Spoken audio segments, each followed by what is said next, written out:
Subscribe to my channel and click the bell icon. Hello friends, today I will discuss about the primer designing that is frequently used in the field of molecular genetics. The polymerase chain reaction is a method of amplifying a target sequence of DNA. PCR provides a sensitive, selective and extremely rapid means of amplifying any desired sequence of the DNA. We know that molecular biology deals with the structure and the function of the macromolecules like DNA.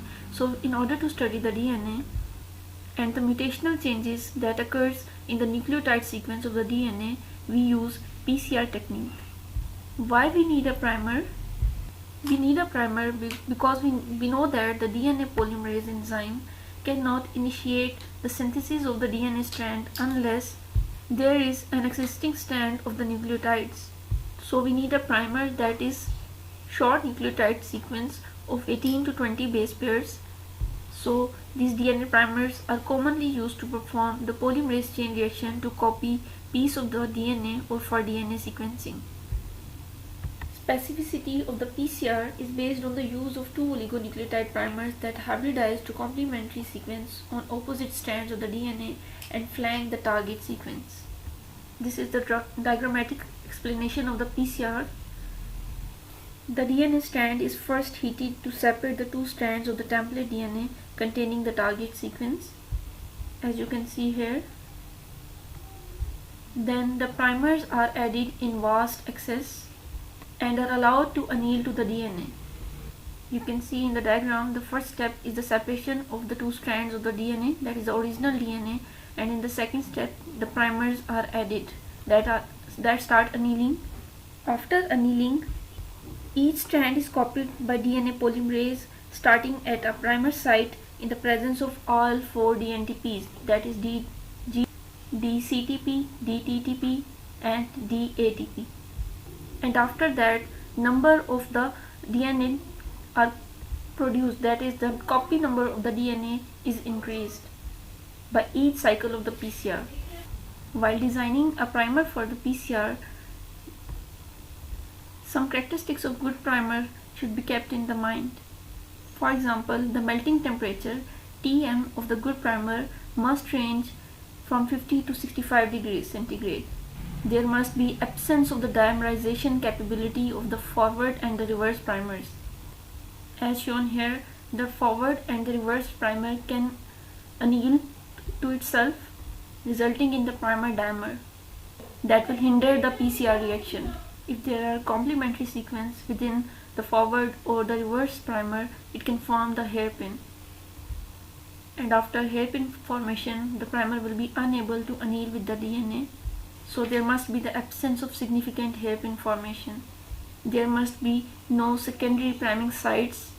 There should be low to moderate specific binding at the 3' end.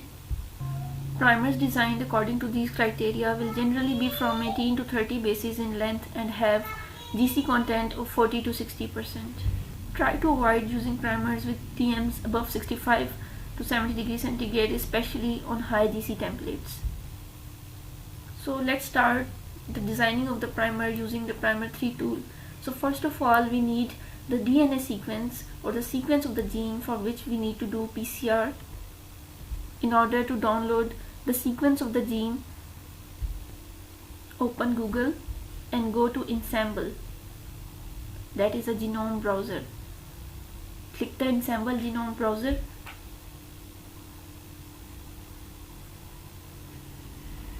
Here you can see all species. If you are working on a human, we will select the human and write the name of the gene. For example, BRCA2 is written here.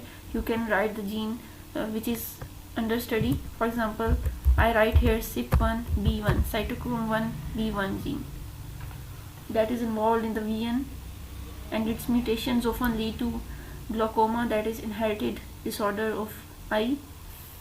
I will select the CYP1B1 human gene with its ESID, that is Ensembl ID, genome browser ID.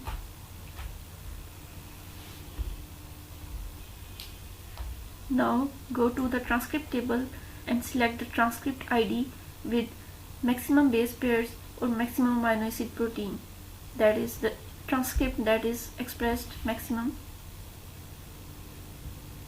Select the transcript ID.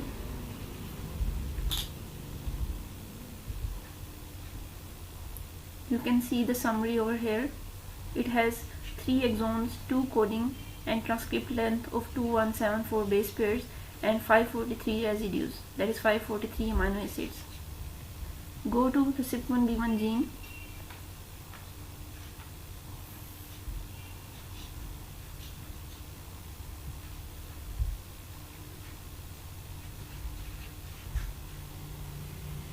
Or the transcript. You can see exon, cDNA and protein sequence. You can download the exon sequence, cDNA or protein. So while I am studying the DNA changes, so I will select the exons. After selecting the exons, you can see the sequence of the exons and you can download the sequence of the exons. Here the colored things are showing the insertion, missense mutation, in-frame deletion, frame change, coding sequence, 5' UTR, 3' UTR, etc. Now I will go to the gene again. Go to the sequence and you will see the sequence of the whole gene. Here you can simply download it and download the sequence in the FASTA format. Here it is written download, and click the download and then click the FASTA format. So Ensembl can be used to download the sequence of any gene of any species. Let's suppose this is the DNA sequence. We copied it or downloaded it from the Ensembl, and the red color is showing the sequence of the exon, the coding sequence of the DNA, and black nucleotides are showing the introns, the non-coding sequence of the DNA. So this is the exon for which I need to do the PCR, and I need to design the primers here. For designing the primer, another tool, that is the Primer 3, that is freely available online, is used. Again, open the Google and search Primer 3 and then Primer 3 input. Select the species human and paste the sequence in the FASTA format that you have downloaded from Ensembl. One thing should be kept in mind here, that while selecting the area for which we need to design the primer, this is the exon, but I will select a few base pairs before and after the start and end of the exon. Why? Because I want that the primer should bind before the start of the exon somewhere here and after the end of the exon like somewhere here, because after the sequencing results